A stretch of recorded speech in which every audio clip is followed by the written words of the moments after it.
Pour l'Occident, c'est évidemment commode de nous pointer du doigt, avec ce réflexe de guerre froide qui perdure jusqu'à aujourd'hui. Oui, bien sûr, on est des anciens des services spéciaux de l'Union soviétique. Bien sûr, j'ai servi dans le KGB. Et en Occident, le KGB, je ne sais pas pourquoi, vous l'associez toujours seulement avec des actes de sabotage. Alors que le KGB, c'est un service de renseignement normal, comme ceux des autres pays.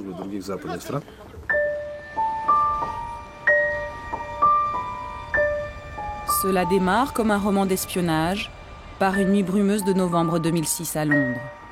La mort, lente et étrange, d'un ancien agent secret russe, Alexandre Litvinenko.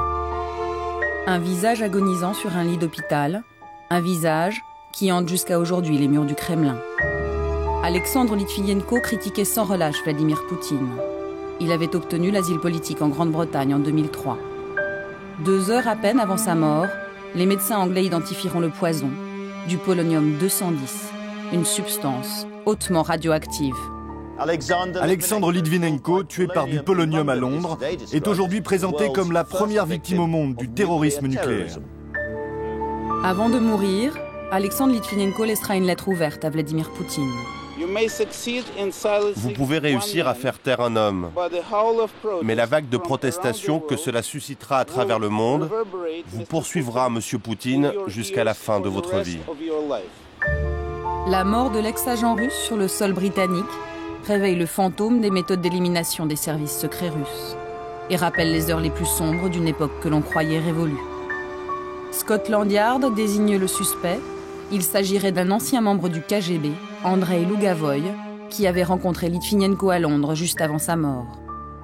Les preuves rassemblées par la police britannique sont suffisantes pour accuser Andrei Lougavoy pour l'assassinat d'Alexandre Litvinenko par empoisonnement. Les accords internationaux impliquent que M. Lougavoy peut être extradé en Grande-Bretagne s'il voyage hors de Russie. Mais le Kremlin refuse toute demande d'extradition. Elle n'est pas prévue par la Constitution russe. L'affaire Litvinenko devient une question de fierté nationale.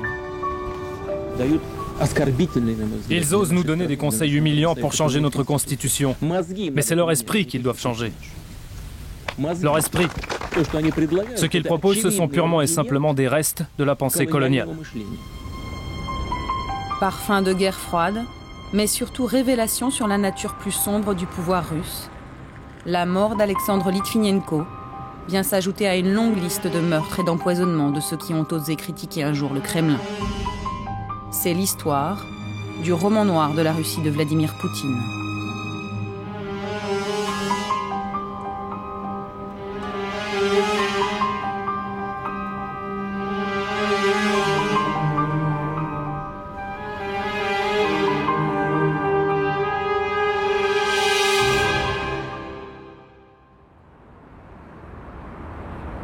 Les rives gelées de la Moskova gardent leurs secrets. Londres et Scotland Yard tournent leur regard vers Moscou. Mais le Kremlin se tait. Nous avons rendez-vous avec l'homme le plus recherché d'Angleterre. Fort du soutien du Kremlin, Andrei Lougavoy est confiant. Cet homme d'affaires de 40 ans a fait fortune en créant sa propre entreprise de protection rapprochée. En quoi je peux vous aider? Vous avez besoin de quoi exactement? Mon exemple montre que la Russie est un État fort, qui a ses lois à respecter. L'État me défend comme citoyen russe. Et moi aussi, je vais me défendre contre la Grande-Bretagne. L'Angleterre a voulu détruire ma vie et celle de ma famille. Je les ai empêchés de le faire. Et je vais détruire tout l'establishment anglais de toutes mes forces, tant que je le pourrai. Ils m'ont déclaré la guerre, je leur déclare la guerre. Ils n'avaient qu'à réfléchir aux conséquences. À l'abri des regards, un hangar sous haute surveillance. Andrei Lougavoy nous a donné rendez-vous dans sa société de sécurité. C'est l'une des compagnies de garde du corps, les plus connues en Russie, réservée à l'élite.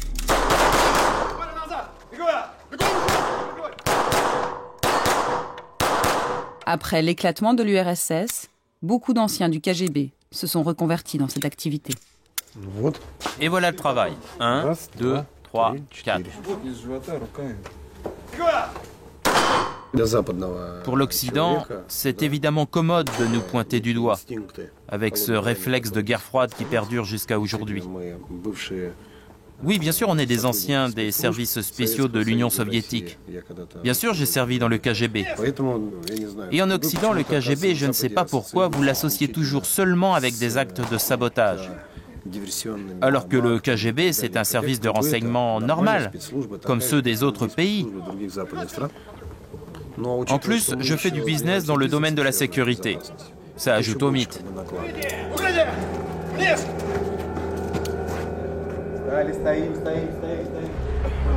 Andrei Lougavoy et Dimitri Kovtun avaient rencontré 3 fois Alexandre Litvinenko dans le mois précédant sa mort. L'ancien agent en exil leur aurait servi d'intermédiaire pour travailler avec des sociétés anglaises de sécurité. Scotland Yard a retrouvé des traces de polonium partout dans leur sillage, et surtout au Millennium Hotel, où se sont vus les 3 hommes pour la dernière fois. C'est là que le 1er novembre 2006, Alexandre Litvinenko a reçu la dose fatale de polonium dans une tasse de thé. Alexandre Litvinenko vivait depuis 6 ans à Londres, d'où il multipliait les attaques contre Vladimir Poutine. En octobre 2006, quelques jours après l'assassinat d'Anna Politkovskaya, la célèbre journaliste qui dénonçait les dérives du régime russe, Litvinenko accusait. Mon nom est Alexandre Litvinenko. Je suis un ancien officier du KGB. À la question « Qui a tué Anna ?», je vous réponds directement « C'est Poutine qui l'a tuée ». Personne n'oserait toucher à une journaliste aussi connue qu'Anna Politkovskaya sans l'accord du président russe. Personne. Pour le Kremlin, Anna était un ennemi politique et on l'a tuée pour ça. Voilà, c'est Poutine qui a tué Anna. Ce sont les dernières images de l'ancien officier. 2 semaines plus tard, il est empoisonné. Il avait 43 ans. Ceux qui croient qu'avec leurs articles ou leurs mots, ils peuvent changer le cours des choses, des gens comme Alexandre ou comme Anna, menacent ceux qui sont en place aujourd'hui au Kremlin. Car justement, ils montrent que l'on peut penser différemment. À l'enterrement de l'ancien agent russe, tous les opposants en exil réfugiés à Londres sont venus lui rendre hommage. L'ancien oligarque, le millionnaire Boris Berezovsky, dont le Kremlin réclame l'extradition, l'ancien chef de guerre tchétchène Ahmed Zakayev, lui aussi recherché par Moscou. Et puis le célèbre dissident Vladimir Boukhovski. Ami de Litvinenko depuis son arrivée en Angleterre, il était à ses côtés, jusqu'à sa mort. Selon les informations données par Scotland Yard, ils étaient 4. Lougavoy, apparemment, sa mission était de faire les présentations. Il connaissait déjà Litvinenko. Kovtun est celui qui aurait transporté le polonium. Et l'autre, personne ne connaît son identité. C'est lui l'agent de KGB. C'est lui qui aurait versé le poison dans la tasse de thé.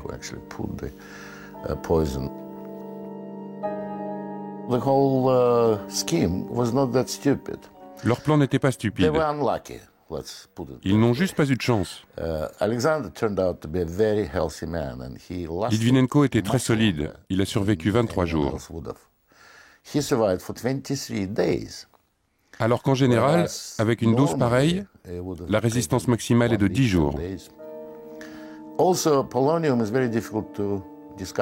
Le polonium est très difficile à détecter. Les médecins ont découvert que c'était du polonium seulement 2 heures avant sa mort. S'il était mort quelques heures plus tôt, personne ne l'aurait jamais découvert. À Londres, toutes les pistes mènent à la Russie.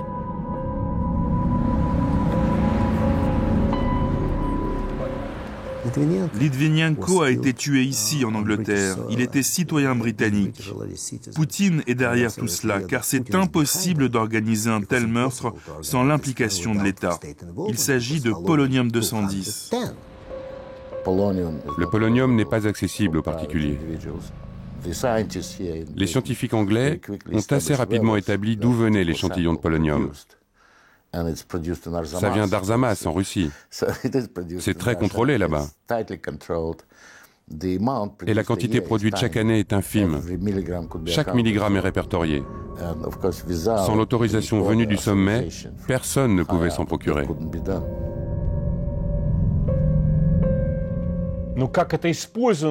Tout ça, c'est de la pure propagande. Nous croyons que Anna Politkovskaya a été tuée par les ennemis de Poutine dans le but d'accuser Poutine. Et Litvinenko a été tué par les mêmes ennemis de Poutine pour accuser aussi Poutine. C'est une opération de manipulation tout à fait classique. Et qui a donné cet ordre? Regardez donc autour de vous. Vous ne savez pas qui sont ces gens qui vivent hors des frontières russes et qui haïssent Poutine comme le diable déteste le prêtre. C'est là-bas qu'il faut aller. Là-bas sont les traces. Poison radioactif, agent russe et mort violente sur fond de guerre froide, des ingrédients rêvés pour Hollywood, qui projette d'en faire une super production avec l'acteur Johnny Depp.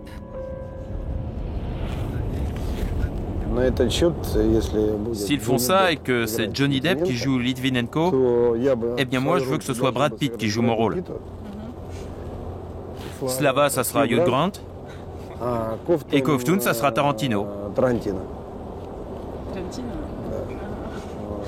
Voilà notre réponse. Andrei Lougavoy reçoit chez lui. Désigné par la justice anglaise comme le suspect numéro 1, il cherche à donner de lui une image rassurante. Igor, tu étais avec nous à Londres. C'était quel jour? Le 1er novembre. Et qu'est-ce qu'on a fait là-bas?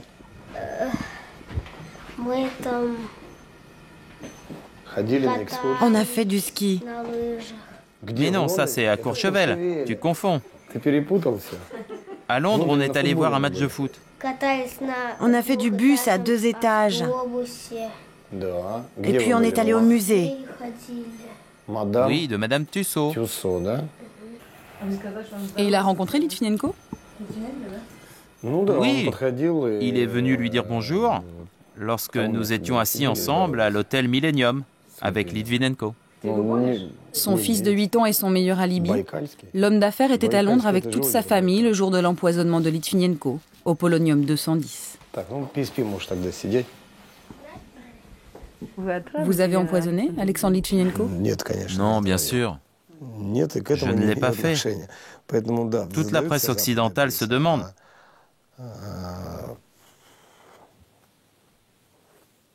Mais la réponse est évidente. Pourquoi aurais-je eu besoin de le tuer? C'est n'importe quoi ce que dit Berezovsky dans la presse. Comme quoi j'aurais reçu des pressions. On aurait menacé de fermer mon business. Mais imaginons, quand bien même ça serait ça, je n'aurais jamais risqué la vie des miens. J'ai 3 enfants.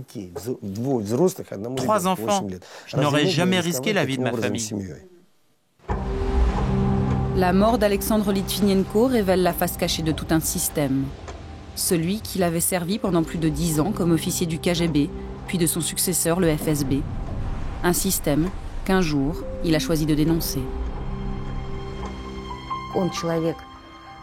C'est l'histoire d'un ancien officier du FSB qui est devenu un dissident. Un officier qui s'est dressé contre un système et a commencé à gêner ceux qui dirigent aujourd'hui la Russie. C'est l'histoire d'un officier qui a essayé de prévenir le monde du danger à laisser ces gens-là diriger le pays. Sa rébellion commence en 1998, alors qu'il est chargé de la lutte contre le crime organisé. Sergei Darienko est à l'époque journaliste vedette sur la première chaîne d'État. Il est connu pour être proche de l'armée et des services. Un soir d'avril 1998, Alexandre Litvinenko l'appelle. Il me dit, tu dois venir, c'est une question de vie ou de mort. On a confiance en toi, les nôtres ont confiance en toi. Je dis, les nôtres, c'est qui? Tu verras, je ne peux rien te dire au téléphone, viens. J'arrive dans une maison de repos en périphérie de Moscou. Et là, il y a des hommes assis dans une salle de cinéma. On se dit bonjour, ils se présentent, colonel Goussak, lieutenant Pankin et lieutenant-colonel Litvinenko.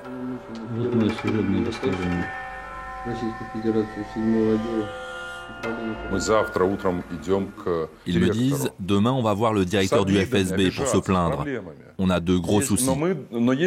Mais on a des informations internes qui disent qu'on peut nous tuer pendant cette rencontre, ou nous faire disparaître, ou nous enfermer en hôpital psychiatrique en disant qu'on est fou. Et on pourrait ne jamais revenir. Alors on va tout te raconter devant la caméra. Les gens qui dirigent le FSB sont en train de créer un système dangereux.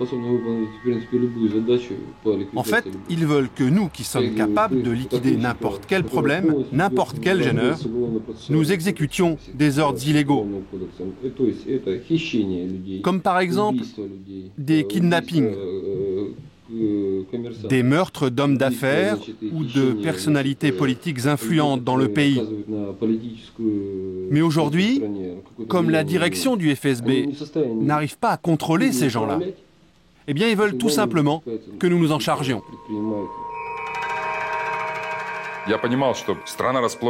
J'écoutais avec horreur ce qu'ils me racontaient. Je savais que le pays était en plein marasme, mais je ne savais pas que c'était le cas dans les services secrets. C'est la première fois dans l'histoire que des officiers du FSB faisaient de telles révélations, qu'ils parlaient ouvertement de la corruption et de la criminalisation de leur structure. Ces missions, ce n'était pas pour la sécurité d'État. C'était au niveau du caniveau. C'était des ordres de bandits. C'est ce qui m'a stupéfié. Notre section entière a décidé de refuser ces ordres de la direction. Cette vidéo de la confession des officiers restera secrète. Le lendemain, leur rencontre avec leur direction ne donnera rien. Litvinenko se tourne alors vers Boris Berezovsky, alors conseiller de l'ombre du président Boris Yeltsin. C'est l'une des personnalités que Litvinenko et ses collègues étaient chargés d'éliminer. Boris Berezovsky conseille à l'agent Litvinenko de rencontrer un certain Vladimir Poutine, qui vient d'être nommé à la tête du FSB, le service de renseignement et de sécurité.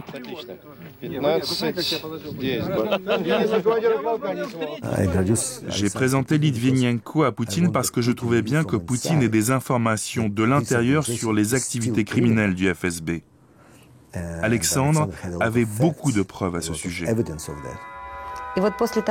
Après cette rencontre, où il a essayé de tout expliquer à Poutine, Alexandre a compris que rien ne changerait, que Poutine ne ferait rien, qu'il était de ceux-là.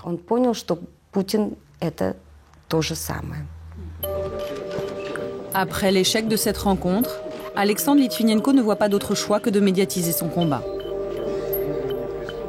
Avec des officiers de son département, il convoque la presse russe et étrangère.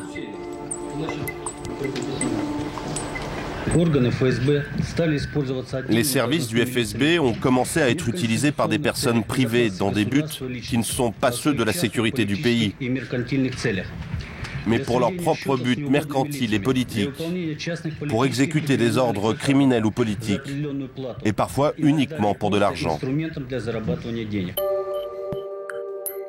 Cette conférence, les services ne lui pardonneront jamais. Tout ça, c'était une mystification. C'était totalement inventé, du début à la fin. Mais le système a été attaqué et accusé de choses fausses. Alors c'est certain que les membres de nos services ont nourri de la rancune contre M. Litvinenko. Dans chaque corporation, il y a des principes. Les problèmes doivent être résolus en interne. On lave le linge sale en famille. Les Russes ont un proverbe. Ils disent « on ne sort pas les querelles de l'Izba ». Moi, en tant que vétéran des services spéciaux, ça ne m'aurait pas posé de problème moral de l'envoyer dans l'autre monde. J'aurais toujours trouvé de quoi justifier ça à mes yeux.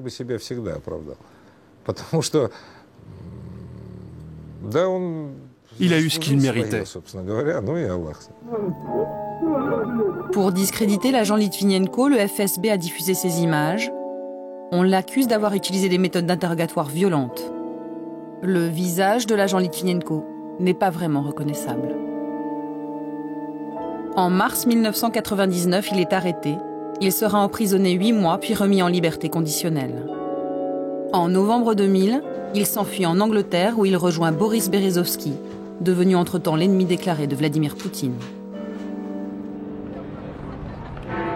Litvinenko connaissait la sentence pour ceux qui trahissent, mais à Londres, l'ex-agent s'est toujours cru en sécurité.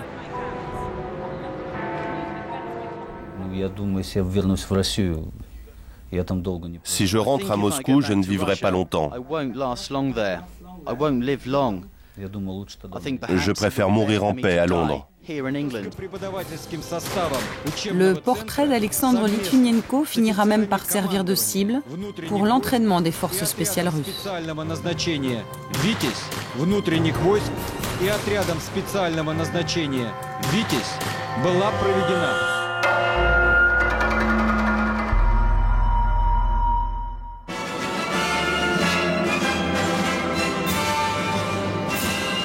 Quelques mois avant la fuite de l'agent Litvinenko à Londres, Vladimir Poutine est sacré président, en mai 2000. Son arrivée au pouvoir marque le retour de ce que l'on appelle en Russie les silaviki, les services de sécurité.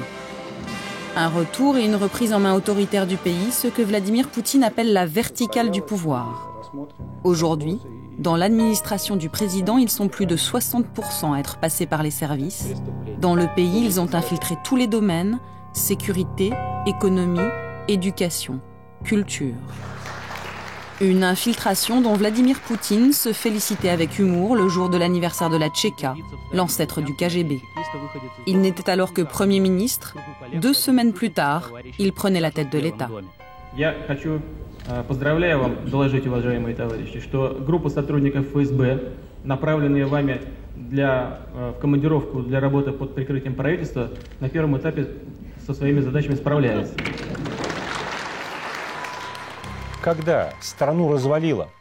Quand les trahisons et l'antipatriotisme détruisent le pays, alors la nation a besoin de gens qui ne sont peut-être pas les meilleurs spécialistes, ni même les meilleurs démocrates, mais ils savent qu'il ne faut pas trahir, qu'il faut servir la patrie et être prêt à se sacrifier pour elle. Poutine est un homme comme ça. C'est pour cela qu'il a été choisi à ce poste. Et c'est pour cela qu'il s'est entouré d'anciens du KGB. Et cette mission, ils l'ont remplie.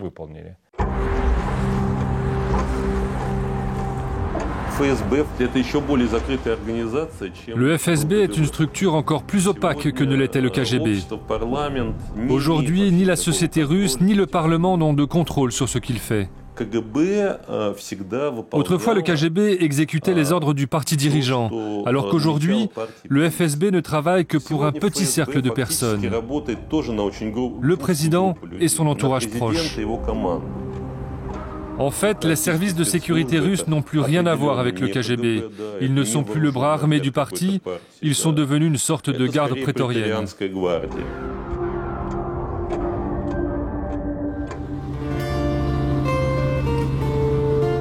Avec Vladimir Poutine au pouvoir, c'est toute une génération de vétérans du KGB qui sort de l'ombre. Andrei Lougavoy, le suspect numéro 1 de l'affaire Litvinenko, et de ses officiers russes, qui aujourd'hui prennent leur revanche.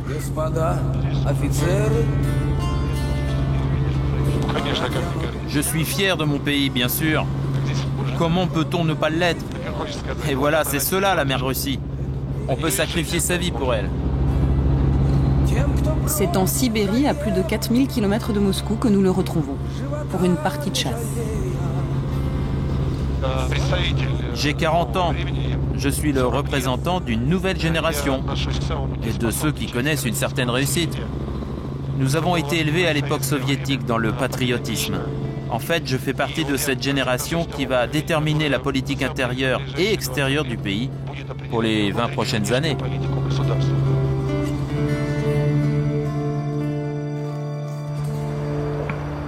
Andrei Lougavoy est issu de cette génération de militaires pour qui la chute de l'URSS a signifié la fin des privilèges.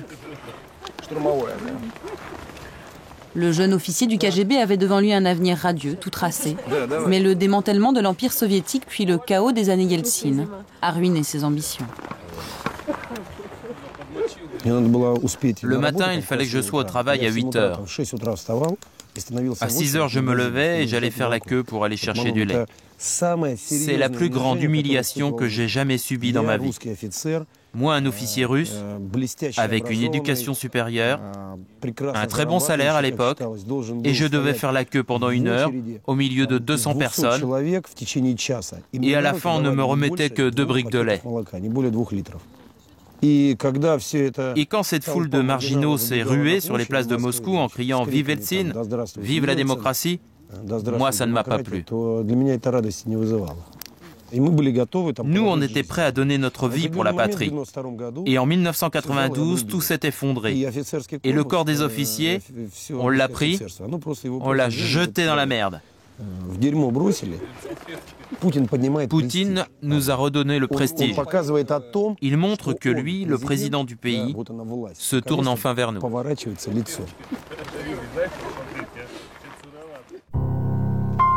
Vladimir Poutine, celui qui incarne la fierté retrouvée des officiers russes. Il y a pourtant des zones d'ombre et beaucoup de questions qui restent sans réponse sur les circonstances de son arrivée au pouvoir. Retour en 1999. Une vague d'attentats qui fait plus de 300 morts secoue la Russie. Attribué par le pouvoir aux rebelles tchétchènes, il provoque une nouvelle guerre dans le Caucase. Poutine n'est alors que Premier ministre et il devient brusquement pour les Russes l'homme providentiel de la lutte antiterroriste.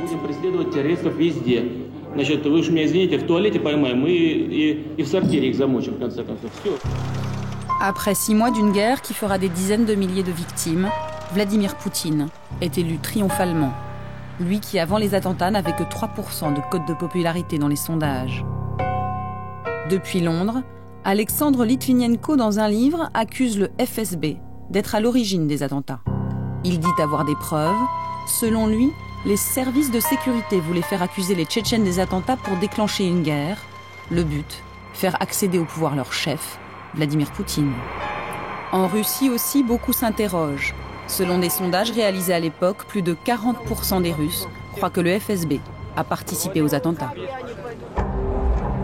Des doutes, des questions qu'Anna Politkovskaya, la journaliste assassinée en octobre 2006, relayait dans ses articles. Elle aussi enquêtait sur les conditions étranges de l'arrivée de Vladimir Poutine au Kremlin. Avec les attentats, pour la première fois, Poutine a pu se présenter au pays comme un homme fort, ferme. Et les chargés de communication du Kremlin nous ont même expliqué que c'était un projet spécial. Poutine le fort, sur fond d'attentats tragiques et de centaines de morts. Car selon eux, la population russe voulait un nouveau Staline, une main ferme. Il n'y avait donc pas de moment plus approprié que cette vague d'attentats sanglants à travers le pays pour démontrer que Vladimir Poutine était cet homme-là, l'incarnation du dirigeant inflexible. Les explosions ont joué un rôle fondamental dans son arrivée au pouvoir.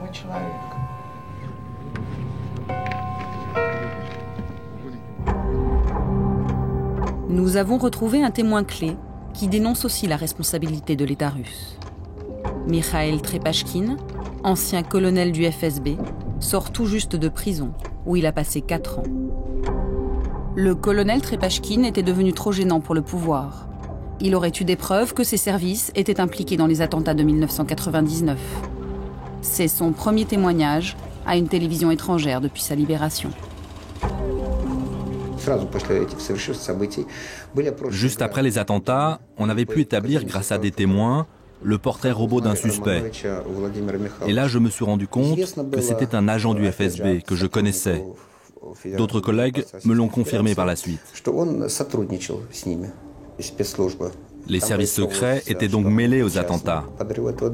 Je l'ai signalé à ma direction et j'ai dit que si les nôtres étaient impliqués, il fallait nettoyer les services. Alors ils ont passé l'ordre de me neutraliser pour que je ne parle pas. Il fallait me faire taire, soit en m'arrêtant, soit en me supprimant. Ils ont fabriqué des fausses preuves en déposant des armes chez moi et j'ai été arrêté. Mais il y a une autre raison à l'emprisonnement de Mikhail Tripashkin. En 2002, un agent du FSB vient le voir et lui dit qu'il a reçu une mission spéciale de leur service pour régler la question Litvinenko. Cet homme m'a dit « Arrête tes enquêtes, réglons son compte à Litvinenko et il ne t'arrivera rien. Pourquoi veux-tu donc enquêter sur les attentats de Moscou ?» Il m'a dit ouvertement qu'un groupe avait été spécialement créé pour éliminer Berezovsky, Litvinenko et tout son entourage. Ce groupe était constitué d'agents des services secrets, des anciens et d'autres encore en activité. Des gens qui avaient de l'expérience dans ce domaine et qui avaient un plan précis, celui d'éliminer leurs ennemis. Mikhail Tripashkin est un survivant. Dans sa cellule, il a échappé à la mort. Un de ses codétenus avait été payé pour le tuer. Aujourd'hui, même en liberté, il est toujours menacé. Tous ceux qui, comme lui et Alexandre Litvinenko, ont enquêté sur la part d'ombre de la venue au pouvoir de Vladimir Poutine et la corruption au sein du FSB, ont été intimidés, emprisonnés ou assassinés. En 2002, une commission parlementaire avait été créée pour faire la lumière sur la vague d'attentats. Les 2 députés les plus actifs de la commission sont morts brutalement. Sergei Yushchenkov, figure connue de l'opposition, a été tué par balle en bas de chez lui en avril 2003.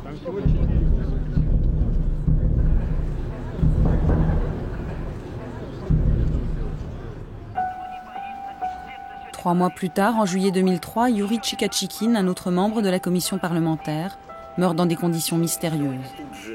Le père du journalisme d'investigation en Russie accusait lui aussi les services de renseignement russes. Pourquoi, après 6 mois, l'enquête n'est toujours pas terminée? S'il n'y avait rien de suspect, alors sur quoi ils enquêtent? Pourquoi c'est le FSB qui enquête sur une affaire qui met en cause le FSB et pas la justice?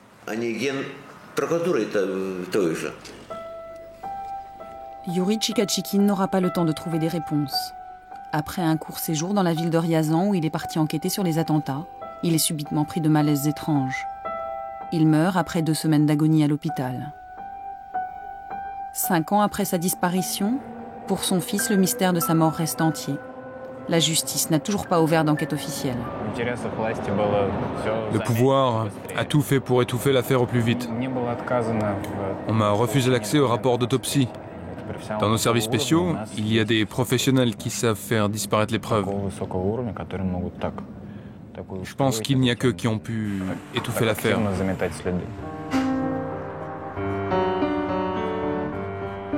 Aucun doute pour les proches de Yuri Tchikatchikine, il a été empoisonné. L'homme qu'ils ont vu dans le cercueil a pris en 2 semaines l'apparence d'un vieillard de 90 ans, alors qu'il n'en avait que 53. Ce que j'ai vu était terrible. Ses cheveux tombaient, sa peau aussi, tombée en lambeaux. Et les médecins disaient que ses fonctions vitales étaient gravement atteintes.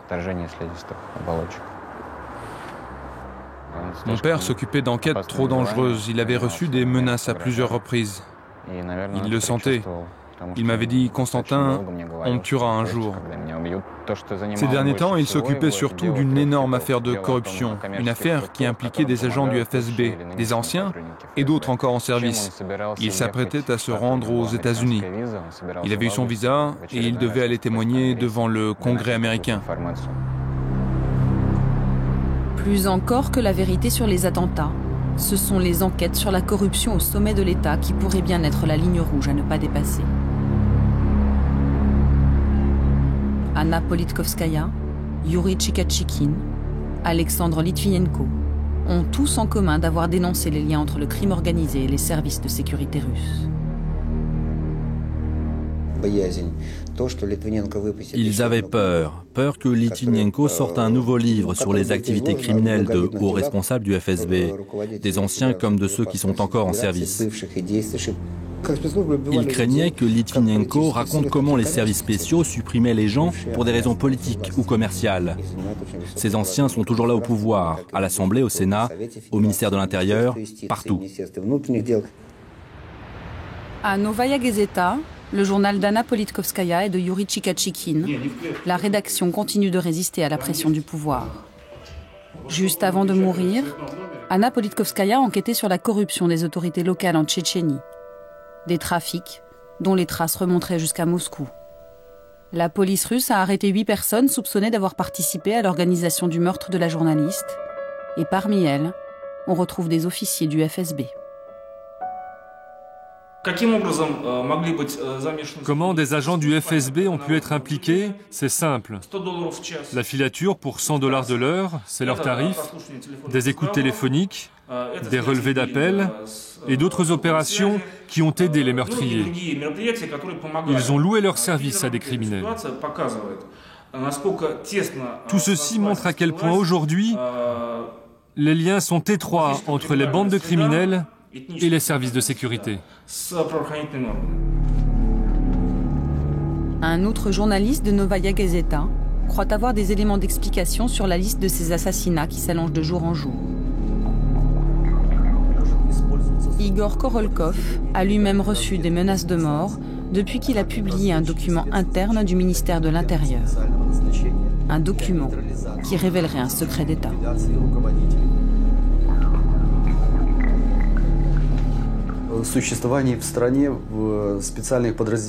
En fait, ces documents prouvent l'existence dans le pays de régiments spéciaux qui dépendent des services de sécurité pour des opérations ciblées.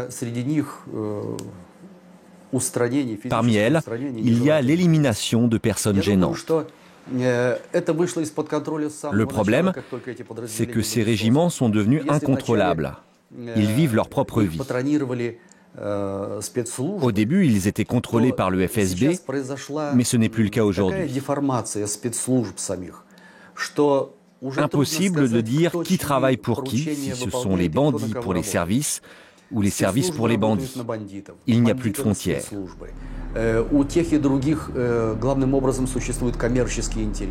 Les uns et les autres ont des intérêts communs, des intérêts commerciaux. Pour des gens influents en Russie, des hommes politiques, des hommes d'affaires, des gens haut placés à la tête de l'État, ces régiments spéciaux sont une aubaine pour éliminer ceux qui les gênent.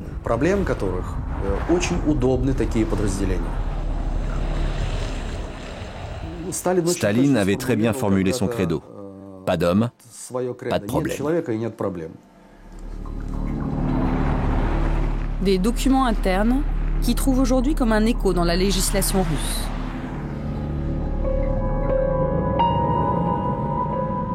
En juillet 2006, l'Assemblée nationale adopte un texte préparé par l'administration du Kremlin. Une loi autorisant les services spéciaux à éliminer ceux que l'État considère comme terroristes, en Russie comme à l'étranger. Un permis de tuer, sans jugement, ni procès.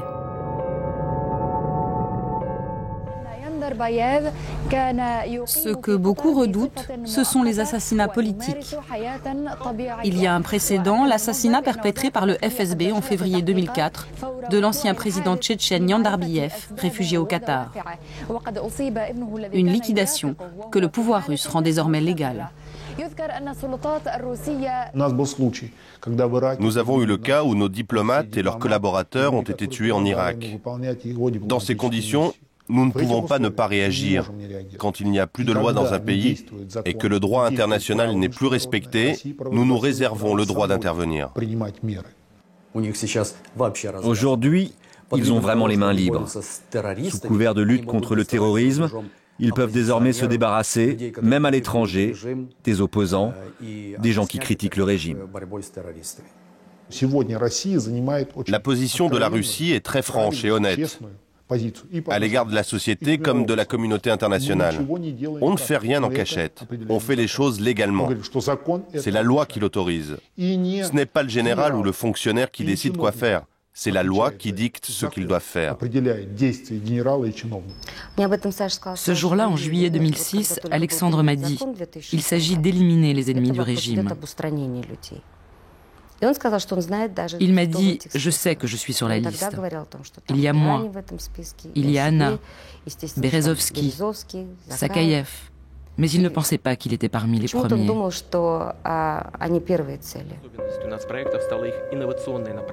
Après les terroristes, ce sont ceux que le Kremlin appelle les extrémistes qui sont visés. Une nouvelle fois, c'est la loi qui sert de bras armé, une loi répressive qui donne une définition très large de l'extrémisme et qui inquiète même ceux qui l'ont voté. Les services de sécurité ont maintenant le droit de procéder à des écoutes téléphoniques sans décision de justice et sur la base de simples présomptions. Est-ce qu'on peut vraiment accepter cela? Cet élargissement incontrôlé des notions d'extrémisme et de terrorisme, c'est mauvais. Aujourd'hui, il n'y a peut-être pas de problème, ou presque pas, mais qu'en sera-t-il demain? La loi contre l'extrémisme menace opposants, écrivains et les rares médias encore indépendants. À Écho de Moscou, la seule radio encore libre en Russie. On est préoccupé. Le pouvoir est nerveux, ils sont très nerveux. On peut passer à tout moment sous le rouleau compresseur.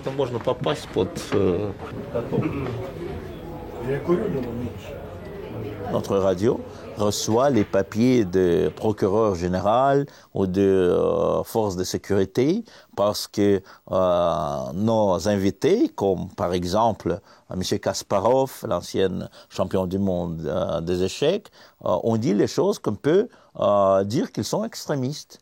Et c'est-à-dire que moi, le rédacteur en chef, je dois penser, si je ne veux pas que je suis limogé ou mon radio sera fermé, d'inviter pas les gens qui sont dans les affaires extrémistes. Nous connaissons cette histoire qu'une jeune fille a fait une pancarte, Poutine, à 20 ans. Alors, on l'a donné, si je ne me trompe pas, 3 ans de prison et on ne peut pas la trouver parce que, bien sûr, elle est en fuite. Mais c'est-à-dire, c'est l'extrémisme. Garry Kasparov, l'ancien champion du monde d'échecs, devenu l'un des leaders de l'opposition, ne se soumet pas. Pendant la campagne pour les dernières élections législatives de décembre 2007, il n'a cessé de dénoncer les dérives du pouvoir.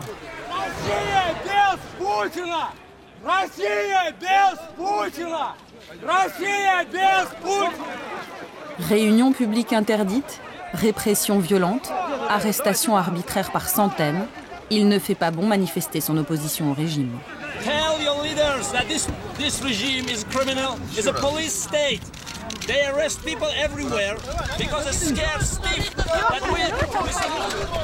En novembre 2007, Garry Kasparov passera 5 jours en prison pour manifestation illégale. La loi, toujours la loi. Après des mois de tension et d'intimidation, il renonce. Il ne se présentera pas à la présidentielle de mars 2008. On a progressivement glissé vers les profondeurs du KGB. Et il faudra du temps pour que la population comprenne que seul un combat sans compromis peut sauver le pays.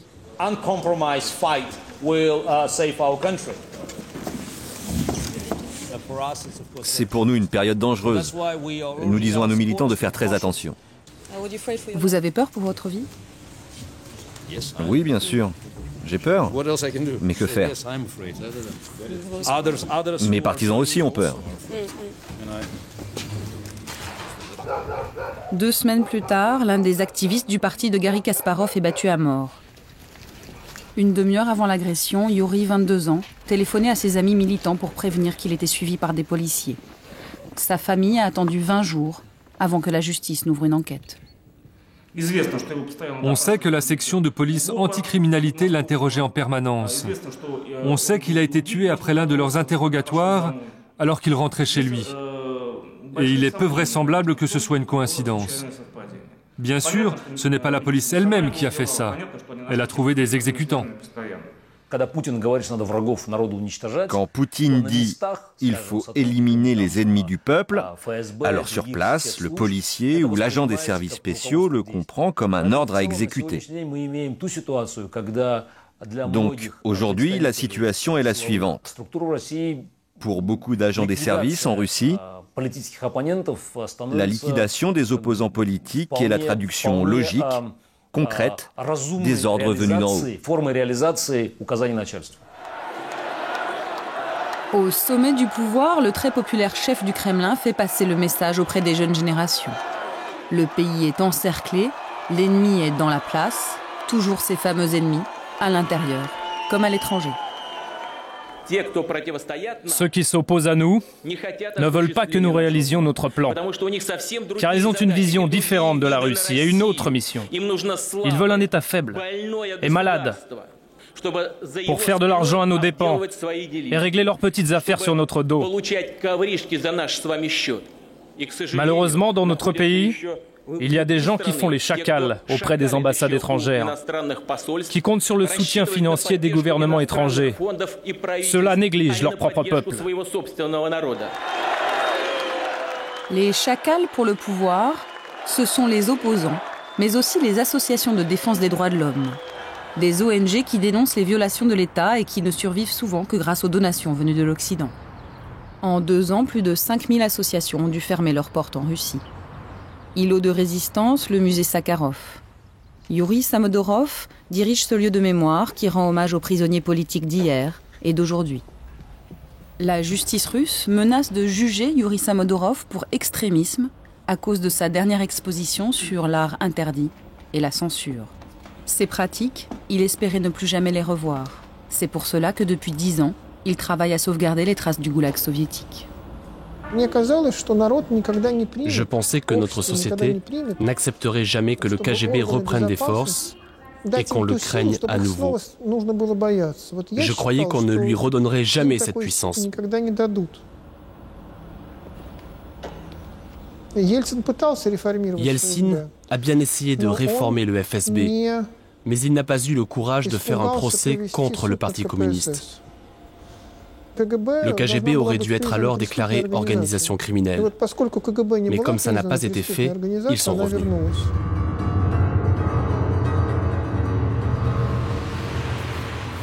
C'est le retour des tchéquistes. À 300 mètres du quartier général du FSB, la Loubianka, ils se retrouvent au restaurant Le Bouclier et l'Épée, le symbole du KGB. Ici, même les portiers ont servi dans les services de renseignement. Sur les murs, les responsables des sanglantes purges staliniennes, Dierginski, Yagoda, Yezhov, et puis, à la place d'honneur, celui qui a redonné tout son prestige à la puissante institution.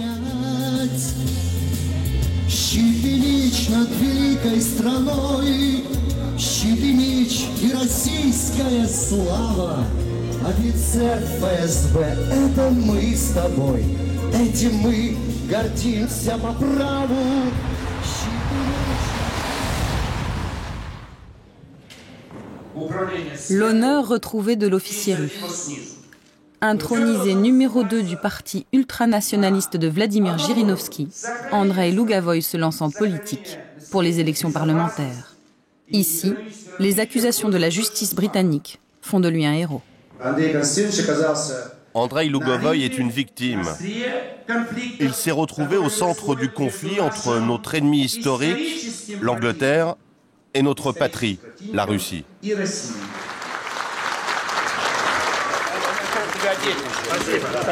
Les photographes te réclament. Allez, vas-y. Voilà, c'est le nouveau patriote russe. Pour beaucoup de journalistes, Andrei Lougavoy brigue un mandat de député pour décrocher l'immunité parlementaire et être certain de ne pas être extradé. Mais de quelle immunité parlementaire vous me parlez?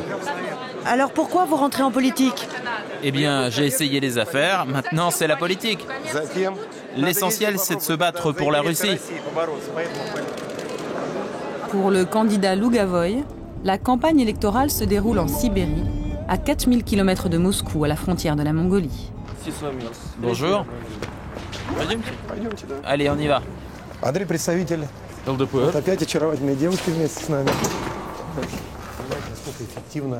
À chaque meeting, il égrène ses thèmes de prédilection, grandeur de la patrie, honneur de l'officier et attaque anti-occidentale, des thèmes populaires dans la Russie de Vladimir Poutine. On est dans une situation de semi-guerre. Je dis toujours aux journalistes occidentaux, vous vous comportez comme des cochons dans nos anciennes républiques, comme la Géorgie, où les Américains construisent des radars, où toute l'armée géorgienne est entièrement en uniforme américain. Il faut les faire revenir dans notre sphère d'influence. Et s'ils résistent, il faudra encore être plus ferme. Bon alors, je vais vous écrire « Vive les services secrets », d'accord? Ah oui, ça me convient tout à fait. Lougavoy a vraiment redonné l'honneur à la Russie. Enfin, grâce à lui et grâce à l'affaire Litvinenko, le monde ne nous regarde plus comme un pays qui ne peut pas nourrir ses retraités, mais comme un pays fort, puissant, qui peut faire entendre sa voix, un pays qui défend ses intérêts, mais aussi ceux de ses citoyens. C'est une sorte de Superman russe. Andrei Lougavoy, symbole de la revanche russe sur l'Occident.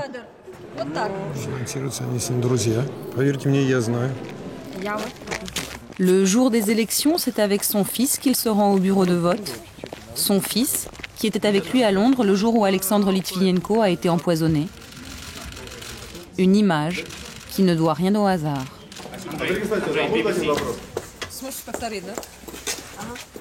Je suis pour que la Grande Russie gagne. Et quand je serai député, je ferai tout pour ça. Alors tu as voté pour qui? Pour la Russie. Vous avez vu, c'est un patriote. Il n'a pas dit pour papa, mais pour la Russie. Le 2 décembre 2007, Andrei Lougavoy est élu député. Il est à l'image de cette nouvelle Russie sûre d'elle-même, qui ignore ses tragédies d'aujourd'hui. Une Russie qui encense un président qui, elle en est convaincue, lui a redonné sa fierté. Une Russie qui ne veut plus entendre les voix dissidentes. Anna Politkovskaya, Yuri Tchikatchikine et tant d'autres voix à jamais disparues, dans l'indifférence et dans l'oubli.